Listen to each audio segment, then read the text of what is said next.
Assalamualaikum warahmatullahi wabarakatuh. Perkenalkan, nama saya Damarata Sarofa, NIM 20104111108.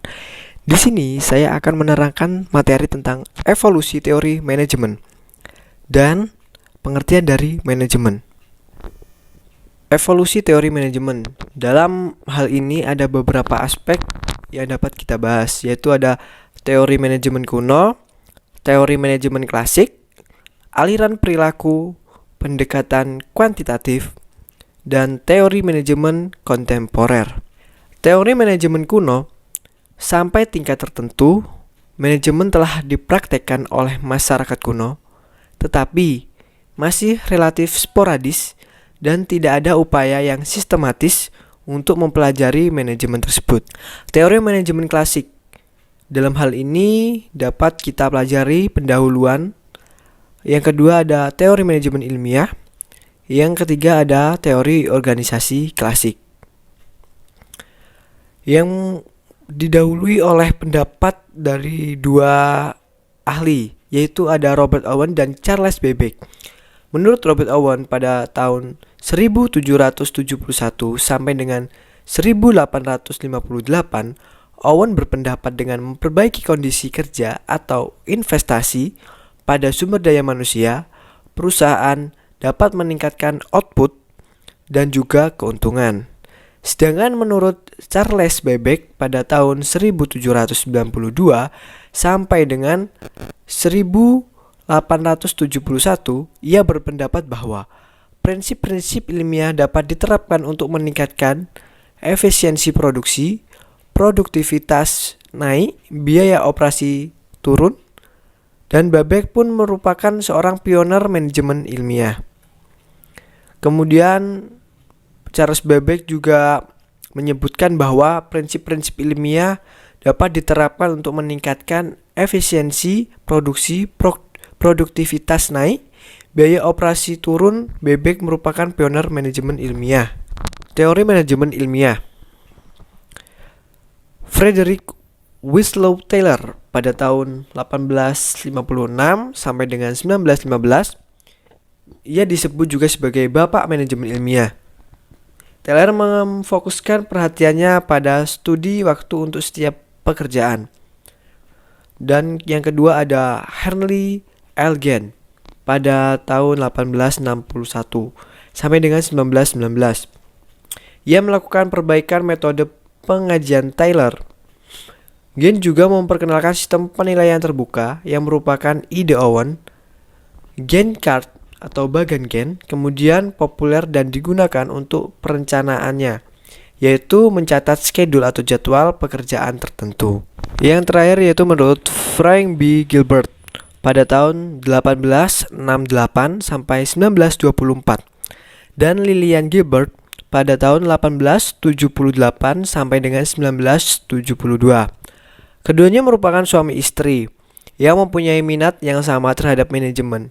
Frank Gilbert melakukan studi gerak dan kelelahan.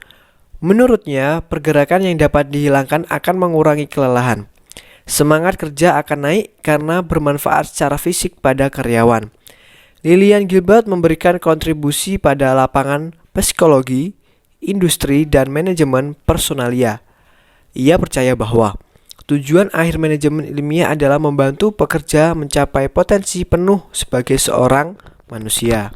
Sumbangan dan keterbatasan teori manajemen ilmiah, yaitu ada produksi massal merupakan salah satu perwujudan teori manajemen ilmiah. Manajemen ilmiah mendorong pendekatan ilmiah pada manajemen dan mendorong pendekatan manajemen sebagai ilmu. Pendekatan semacam itu mendorong profesionalisme manajemen. Kemudian ada keterbatasan teori manajemen ilmiah, yaitu asumsi universalitas.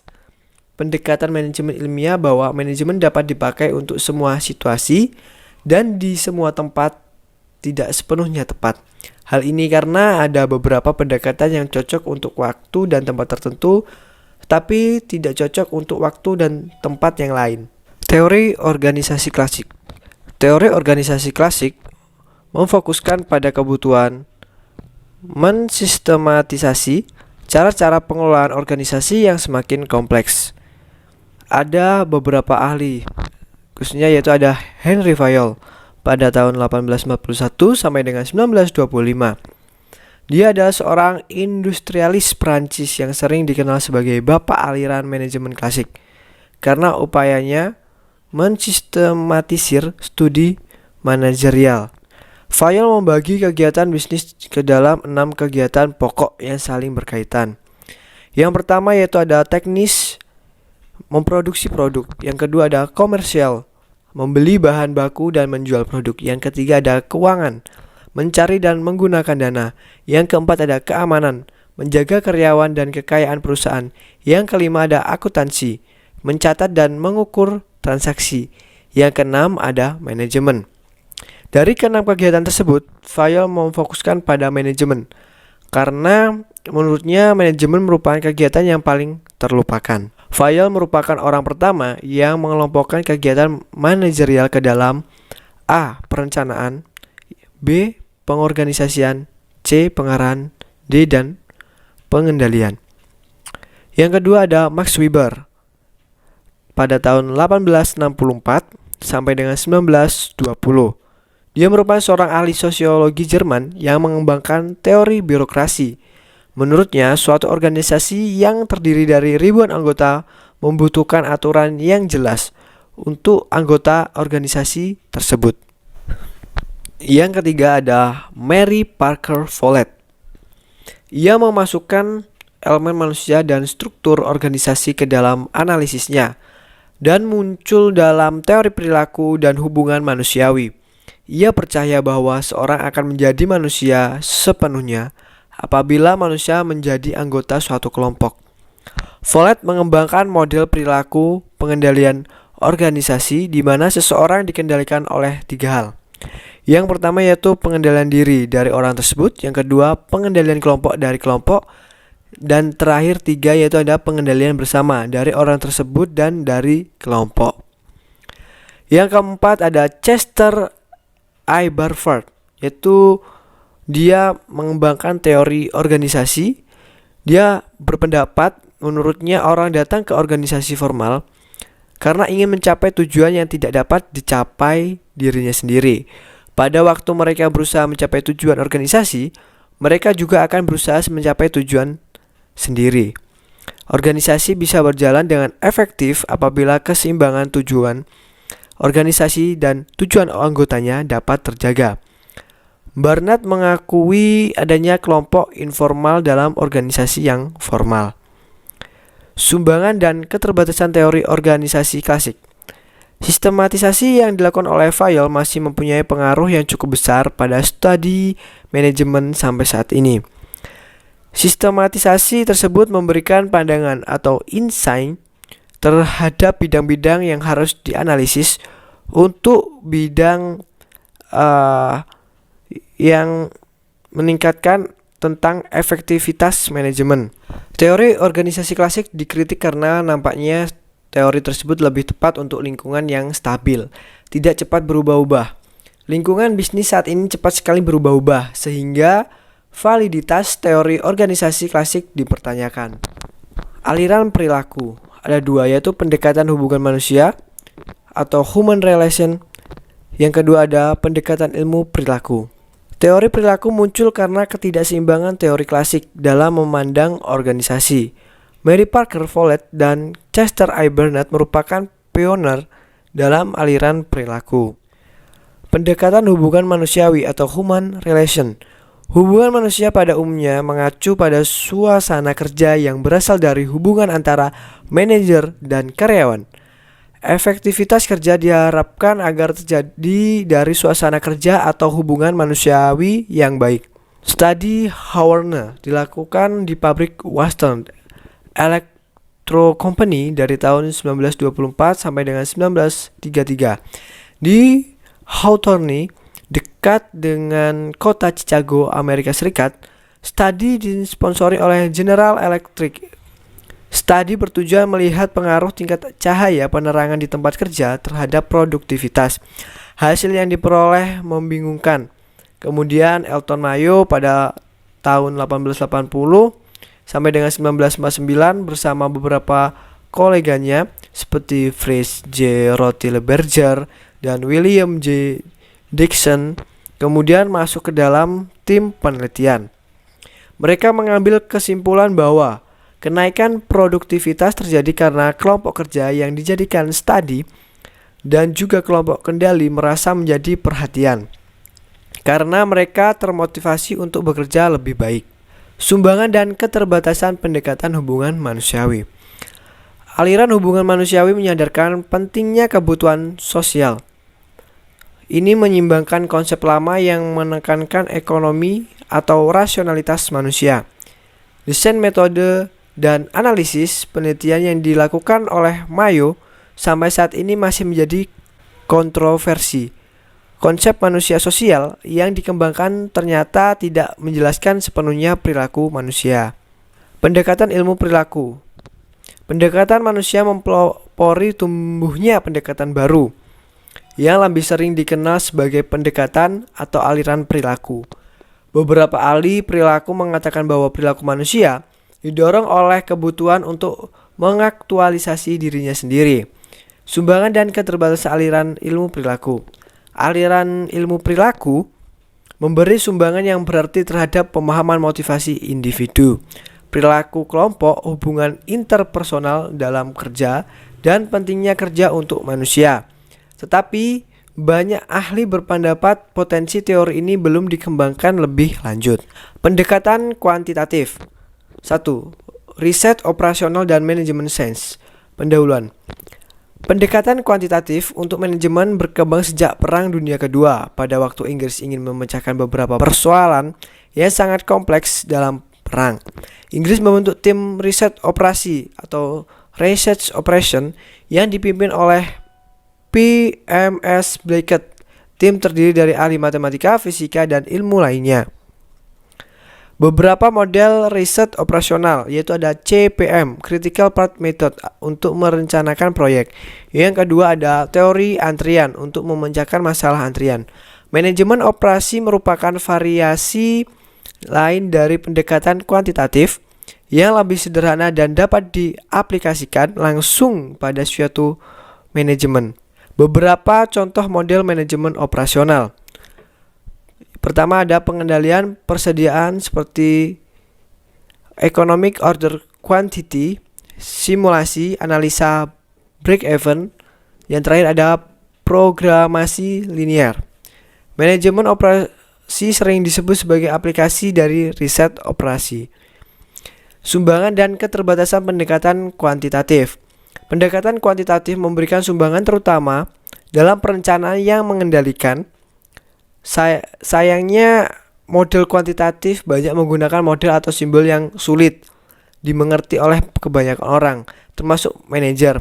Pendekatan kuantitatif juga tidak melihat persoalan perilaku dan psikologi manusia dalam organisasi. Teori manajemen kontemporer. 1. Ada pendekatan sistem, 2. Ada pendekatan situasional, 3. Ada pendekatan hubungan manusia baru, yang keempat ada pandangan integratif. Sistem dapat diartikan sebagai gabungan sub-sub sistem yang saling berkaitan. Ada beberapa istilah kunci dalam pendekatan sistem. A. Sistem terbuka, berarti sistem tersebut berinteraksi dengan lingkungan. Sebaliknya, sistem tertutup adalah sistem yang tidak berinteraksi dengan lingkungan. B.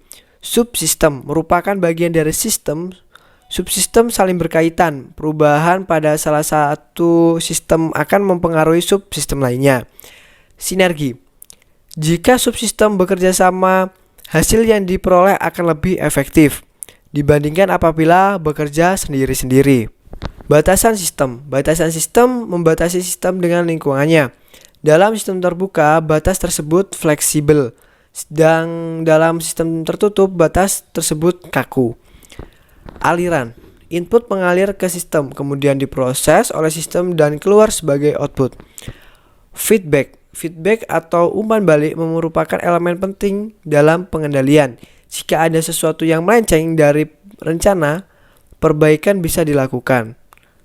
Entropi merupakan proses di mana sistem menuju kehancuran karena organisasi tidak mampu memproses feedback dengan baik dan tidak menyesuaikan diri dengan lingkungannya. Pendekatan situasional. Pendekatan ini menganggap bahwa efektivitas manajemen tergantung pada situasi yang melatar belakangi.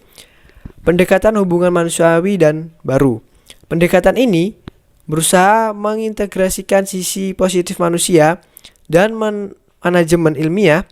Pendekatan ini dimulai pada tahun 1950 dan memperoleh momentum pada tahun 1960-an. Beberapa nama seperti W. Edward Deming mengembangkan prinsip-prinsip manajemen seperti Fayol yang berfokus pada kualitas kerja dan hubungan antar karyawan. Thomas J. Peter dan Robert H. Waterman yang menulis buku In Search of Excellence pada tahun 1985. William Ochi pada tahun 1981 menerbitkan buku Theory the How American Business Can Meet the Japanese Challenge. Pandangan integratif. Manajer harus mampu melihat ketergantungan antar bagian dalam organisasi, pengaruh lingkungan eksternal, dan keunikan situasi yang dihadapi. Setelah memahami ketiga hal tersebut, manajemen dapat memilih pendekatan mana yang paling baik untuk diterapkan pada situasi yang dihadapi.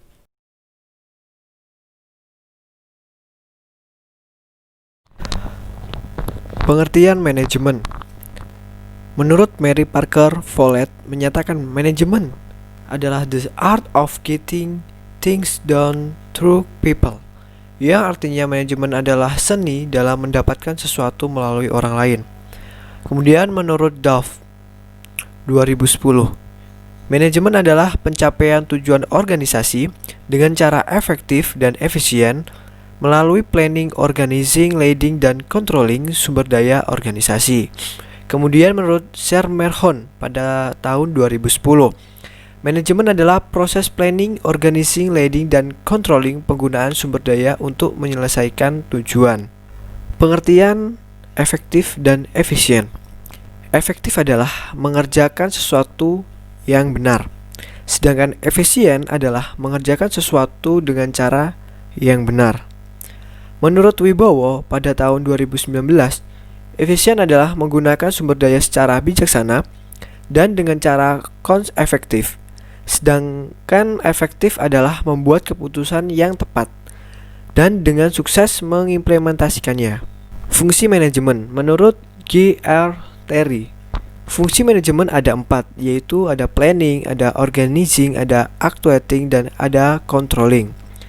Sedang menurut Schermerhorn pada tahun 2010, fungsi manajemen ada 4, yaitu sama, planning, organizing, leading, dan controlling. Hanya yang membedakan antara G.R. Terry dan menurut Schermerhorn adalah actuating dan leading.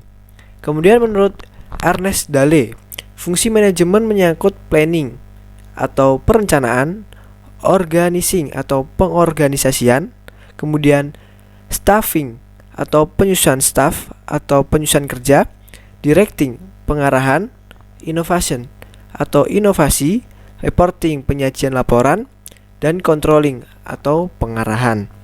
Tipe manajer secara vertikal. Yang pertama ada top level manager, merupakan manajer yang berada di tingkat puncak, yang bertanggung jawab untuk menetapkan tujuan organisasi, mendefinisikan strategi untuk mencapai tujuan, memonitor dan membuat keputusan yang mempengaruhi seluruh organisasi. Contohnya pemilik perusahaan, presiden direktur, CEO, dan dewan direksi. Kemudian di tengah ada middle level atau disebut middle level manager, merupakan manajer yang berada di tingkat tengah yang bertanggung jawab atas unit bisnis dan departemen utama.